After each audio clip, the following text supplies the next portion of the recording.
The Shanghai stabbing leaves 3 dead right before China's National Day. Meanwhile, the CCP is harassing Vietnamese shipping in the South China Sea. And did Tim Walz lie about where he was during the Tiananmen Square Massacre? Then more on this week's China News Headlines. Welcome to China Uncensored, I'm Chris Chappell. And I told you earlier that we plan to do something we've never done before on our upcoming live stream celebrating 2 million subscribers. But we can't do it without you. I've heard from a lot of you over the years through comments, emails, and singing telegrams, but now's your chance to talk to me live. I'll be taking your calls and answering your questions. It'll be like a radio call-in show, but high-tech. Because once the show begins, I'll give you a URL where you can call in directly using your computer from anywhere in the world. So join us tomorrow night, Saturday, October 5th, starting at 8 p.m. U.S. Eastern Time.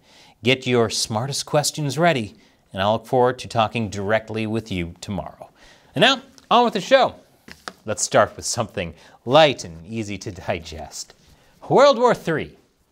The U.S. and the Philippines have agreed to keep an American missile system in the island country, despite China's expression of alarm.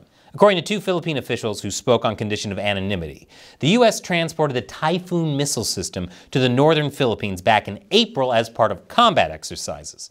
The system wasn't fired during the exercises and was originally supposed to be shipped out of the country before October. But now, American and Filipino security officials have agreed to keep the mid-range system there indefinitely to boost deterrence.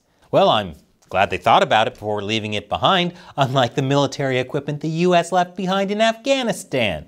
I hope the Taliban gave them a fruit basket for that one. Of course, China isn't happy about this. That's because the missile system can fire Tomahawk missiles, which can travel over 1,000 miles, placing China within their target range. Living within range of enemy fire and watching them conduct intimidating military drills, if China had any ounce of self-reflection, they'd go, "Is this how we're making others feel? This is terrible, we should stop."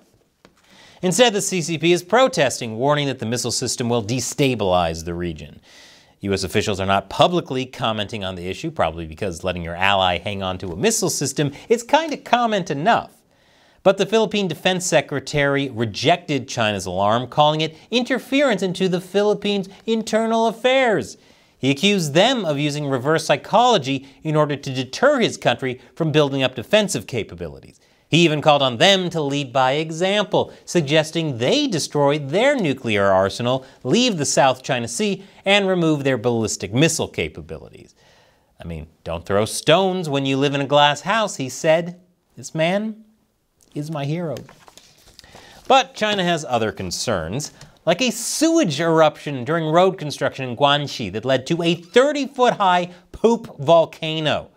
I truly can't think of a better visual representation of the CCP's reign over China.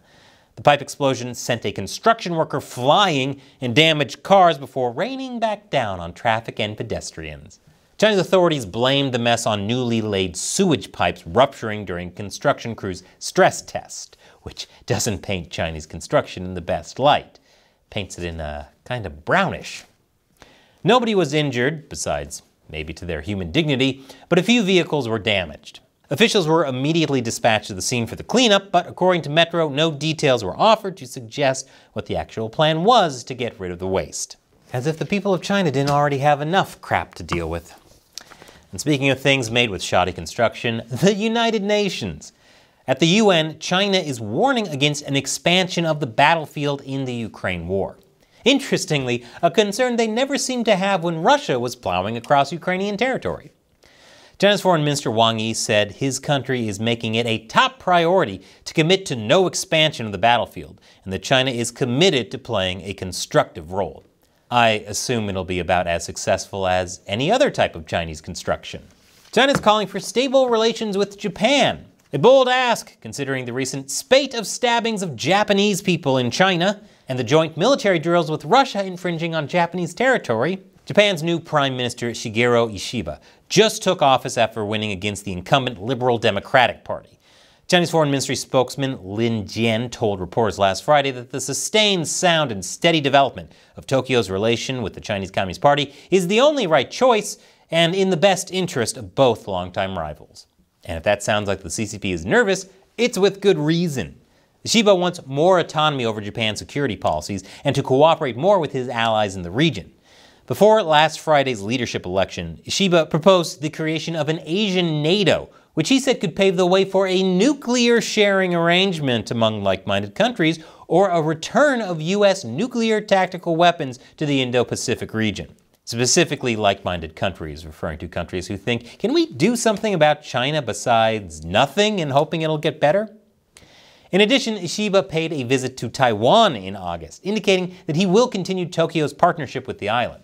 Ishiba also backs allowing Japan's self-defense forces to fire warning shots at the forces of countries intruding in Japanese waters and airspace. When it comes to Japanese security, Ishiba ain't messing around, and the CCP is on notice. And after the break, another deadly knife attack strikes China. Welcome back. China and India are close to reaching an agreement on a disputed territory. Well, maybe. For now. A spokesperson with the Chinese Ministry of National Defense said that the two countries were able to reduce their differences and build some consensus besides agreeing to strengthen dialogue to accommodate each other's legitimate concerns. The talks concerned the disputed Ladakh area, which both China and India claim. The region has seen military standoffs and even some armed clashes. China literally has enemies on all sides. What does that say about you, Xi? But back on September 3rd, a spokesperson for the Chinese Foreign Ministry confirmed that the frontline armies of the two countries have realized disengagement in 4 areas in the western sector of the China-India border, including the Gaowan Valley. Talks seem to be continuing to move forward in a constructive manner. But this is the CCP we're talking about, so trusting them to abide by any deal wouldn't be wise. A knife attack in Shanghai killed 3 people and injured 15 right before China's week-long National Day holiday. The holiday is known as the Golden Week and is a time when travel is expected to surge. The attacker, a 37-year-old man surnamed Lin, was detained, according to a statement from local police from the Songjiang district. According to their initial investigation, the man had traveled to Shanghai to vent his frustration about a personal financial dispute. Now, I'm no money expert, but I'm fairly certain the best way to get your finances in order isn't indiscriminately stabbing people. Maybe try cooking at home instead. No need to bring your knife outdoors. Minnesota Governor Tim Walz is coming under fire for misspeaking about the timeline of a visit to China. The former representative and current Democratic nominee for vice president had said multiple times that he was in Hong Kong during the protests for democracy in Tiananmen Square, which resulted in the CCP doing absolutely nothing. Why do people keep bringing this up? You can hear Walz saying this back in February on Pod Save America. But I was in Hong Kong when it happened. I was in Hong Kong on June 4th when Tiananmen happened. Yeah. Quite a few of our folks decided not to go in. Walz was a teacher for a year in Foshan, located in southern China. But according to local newspaper clippings obtained by ABC, Walz didn't actually travel to the region until August 1989. That's about 2 months after the pro-democracy protests were put down. Of course, this topic came up at the only vice presidential debate of the 2024 election cycle. Walz was pressed to clarify on the news reports contradicting his statement, but what he said was anything but clear. Governor, just to follow up on that, the question was, can you explain the discrepancy? All I said on this was I got there that summer and misspoke on this. So I will just, that's what I've said. So I was in Hong Kong and China during the democracy protests went in. And from that, I learned a lot of what needed to be in governance. The whole incident has created some controversy, which is great because this election cycle just doesn't have enough controversy. And either the CCP is getting bored with going after the Philippines, or that American missile system is intimidating them because now China is going after Vietnamese fishing boats. It seems like China won't be satisfied until the entire world is like-minded against them. The incident occurred in the South China Sea near the disputed Paracel Islands. Chinese ships started chasing the Vietnamese vessels, with the boat's skipper saying the 2 ships had hull numbers 101 and 301. The skipper also said that the ship sent 3 smaller boats to trap his vessel in a pincer maneuver. That led to Chinese personnel boarding the Vietnamese fishing vessel and beating the crew with iron bars, seriously injuring 4 of them, and to add insult to injury, confiscating their catch, which is totally justified and not at all the action of an unhinged cartoon pirate.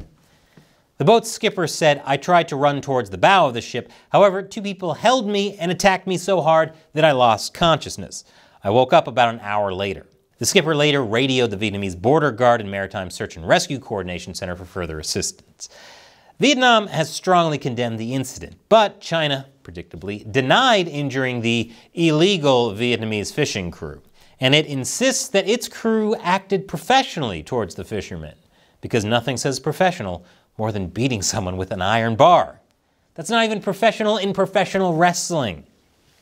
China has occupied the Paracel Islands since 1974 and calls them Shisha. It seized them from the US-backed South Vietnam government during the Vietnam War and maintains that they are Chinese islands, even though originally they were part of Vietnam.